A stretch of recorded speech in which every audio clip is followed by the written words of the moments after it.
कोई प्रसाद ना ले गए, क्योंकि ये प्रसाद अभी मैंने कहा 24 घंटे बाद शरीर से बाहर निकल जाएगा, लेकिन कथा का प्रसाद अगर हमने ले लिया, कथा से कोई बात सीख ली, तो जीवन के ना जाने किस मोड़ पर वो बात, वो भागवत में कही हुई बात आपके काम आ जाएगी। इसलिए बहुत सावधानी के साथ में कथा श्रवण कीजिएगा।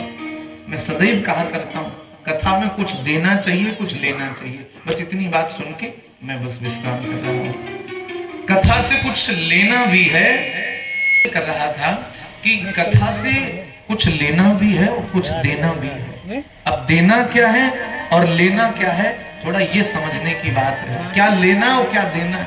आप ये ना समझना कि व्यास जी तो पहले ही दिन से लेने देने की बात करने लग गए। समझिए, सबसे पहले ये समझो कि यहाँ देना क्या है।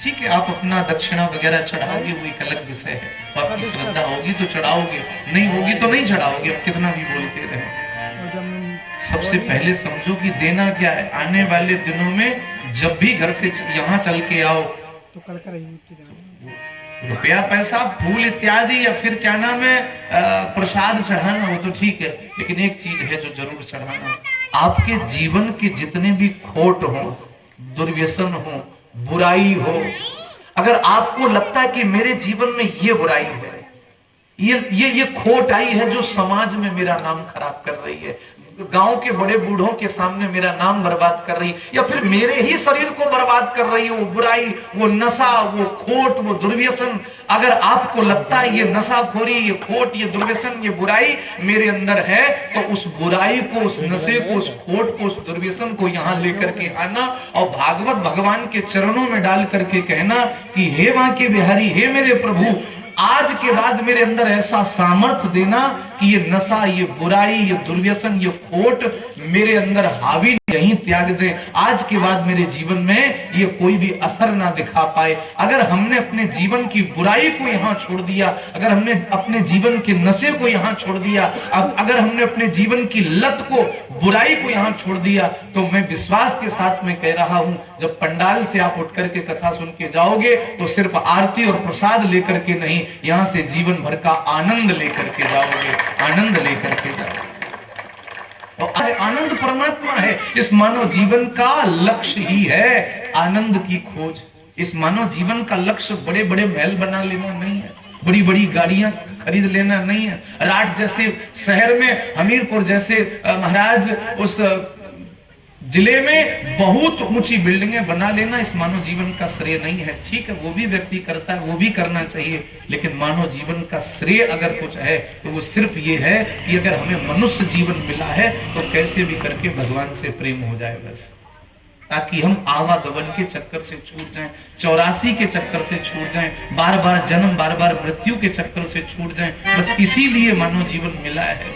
और ठीक है, हम और आपको काम सब करने पड़ते हैं। विवाह हो गया तो बच्चों को भी पालना पड़ेगा, उन्हें पढ़ाना पड़ेगा, घर में रह रहे हो अगर पशु है तो उनको चारा भी देना पड़ेगा, बड़े बूढ़ों ने जमीन भी दी है वो भी करना पड़ेगा। तो काम सभी करने हैं। उन काम को करते के साथ साथ भजन कैसे करना ये मैं सिखाऊंगा आने वाले दिनों में। कैसे हम महाराज भैंस को चारा देते हुए, गाय को चारा देते हुए भी भजन कर सकते हैं। कैसे हम वो पिसिया महाराज उसको काटते हुए, या फिर वो गेहूं और उसका खरपतवार है या भूसा है उसे अलग करके भी कैसे हम भजन कर सकते हैं। कैसे एक माता रोटी बनाते बनाते भी भजन कर सकती। जरूरी नहीं है कि घंटी ही हिलाओ, जरूरी नहीं है कि आप माला लेकर के 10 घंटे बैठ जाओ। अगर सोचो माला लेके बैठ गए तो इन बच्चों का पालन पोषण कैसे होगा, कैसे आप जगत व्यवहार निभाओगे। अगर माला लेकर के ही बैठ जाओगे तो ये सब कार्यक्रम करवाने के लिए रुपया कहां से लाओगे, कहां से आएगा पैसा। ये सब जरूरी है, उसके साथ साथ भजन भी बहुत जरूरी है। तो ये सब दुनिया के काम करते हुए भी भजन कैसे करना है ये मैं सिखाने आया हूं वृंदावन से। इसलिए बहुत सावधानी के साथ आप लोग बैठे।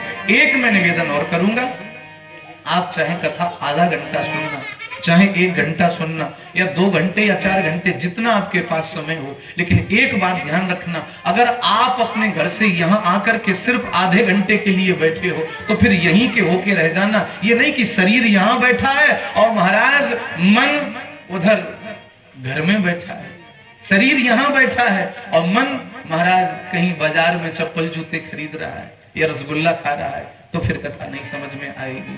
चाहे भले ही आधा घंटा बैठो, भले ही 1 घंटा बैठो, लेकिन जब तक बैठो आप मन से यहाँ बैठो, इसके बाद उठ के जा सकते हो। कोई मनाही नहीं है यहाँ की एक बार आ गए तो यहीं बैठना पड़ेगा। कोई जंजीरें नहीं लगी जो आपको बांध दिया जाएगा कि अब आरती के पहले जाना नहीं सकते।